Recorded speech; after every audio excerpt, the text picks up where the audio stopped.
solos over simple chord progressions that use basic major and minor triads.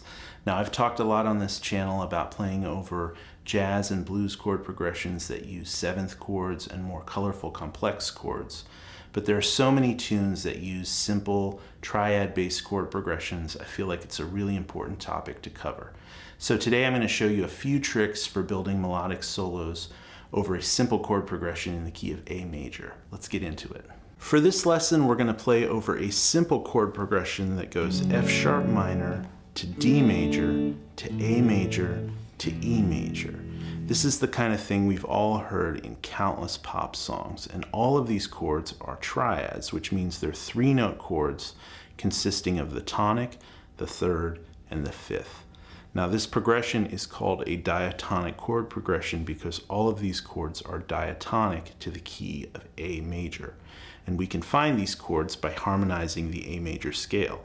The A major scale is A, B, C sharp, D, E, F sharp, G sharp, and then back to A. And if we build triads out of these chords, we get this sequence: A major, B minor, C sharp minor, D major, E major, F sharp minor, G diminished, and then back to A major. For more information on the harmonized major scale, check out the video I did called Harmony Basics.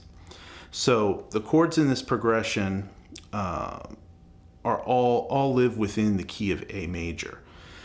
So that means to solo over these chords, all we really need to know is the A major scale. The only problem with that is that while every note in the scale is technically correct, not every note makes sense melodically at every point in the progression. So right now I'm going to play a solo example over this progression, playing out of the A major scale. But I'm going to purposefully kind of lean on notes that don't really fit melodically over each chord, so you can kind of hear how just thinking scale and just playing straight out of the scale doesn't always get you the best results. Take a listen.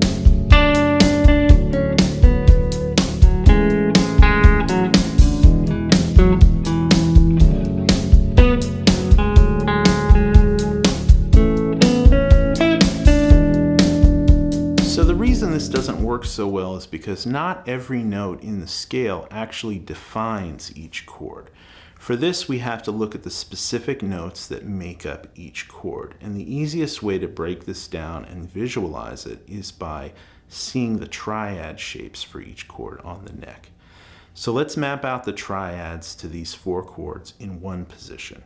Today we're going to play here around the 5th fret, around this position, right in the middle of the neck. So our first chord is F sharp minor. Now the notes of F sharp minor are F sharp, A, and C sharp. So we can break this down by string sets and play these different triad groupings for F sharp minor. So this first shape right here is C sharp on the bottom, F sharp in the middle, and A on top. Then we can move this down to A on the bottom, C sharp in the middle, F sharp on top, and then F sharp on the bottom, A in the middle, C sharp on top, and then C sharp on the bottom, F sharp in the middle, and A on top. Now as we move on to D, the notes of a D triad are D, F sharp, and A, right? So here's D, F sharp, and A. There's our D major triad. Now as we move that down, we get this shape, which is A on the bottom, D in the middle, and F sharp on top. And then we can move it down again, and we get F sharp on the bottom, A in the middle, D on top, and then D on the bottom, F sharp, and A. So right there we can play between these two chords. There's F sharp minor to D major. Right? So continuing on, our next chord is A major, and the notes of A major are A, C sharp, and E. So right here's our top voicing, C sharp on the bottom, E in the middle, and A on top, and then A on the bottom, C sharp in the middle, E on top, then E on the bottom, A in the middle, C sharp on top, and then C sharp on the bottom, E in the middle, and A on top. So there's our A triads in that position. And finally, we have E major, which E major is made up of E, G sharp, and B. So right there we have B on the bottom, E in the middle, and G sharp on top. And then we move it down to G sharp on the bottom, B in the middle, and E on top. Then E on the bottom, G sharp, and B.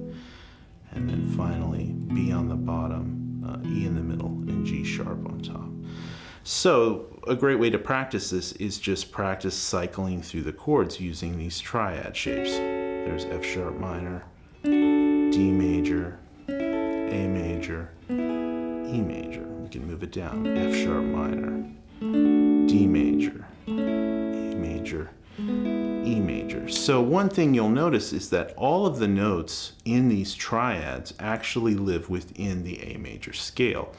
But by breaking it down this way, we can identify the notes that actually define each chord. So now I'm going to play over the backing track again, and I'm going to construct a solo using just these triad shapes. So it's still going to be straight out of the A major scale. It's going to be all notes that are diatonic to A major, but I'm actually going to be targeting the notes within each one of the chords as the chord changes happen. So check it out.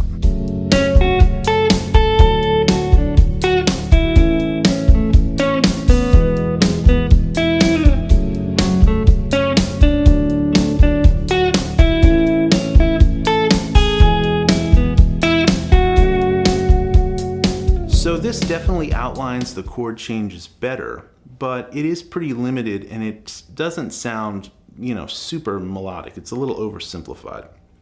So the key with this is to visualize these triad shapes as a part of the major scale. Use the notes in the triads as target notes for outlining the chords while stringing together melodic phrases with the notes from the scale. So I'm going to play one last time over the backing track, and in this example, I'm going to take this approach of combining the triad shapes to target chord tones over each chord, but then tie it together melodically with notes out of the scale.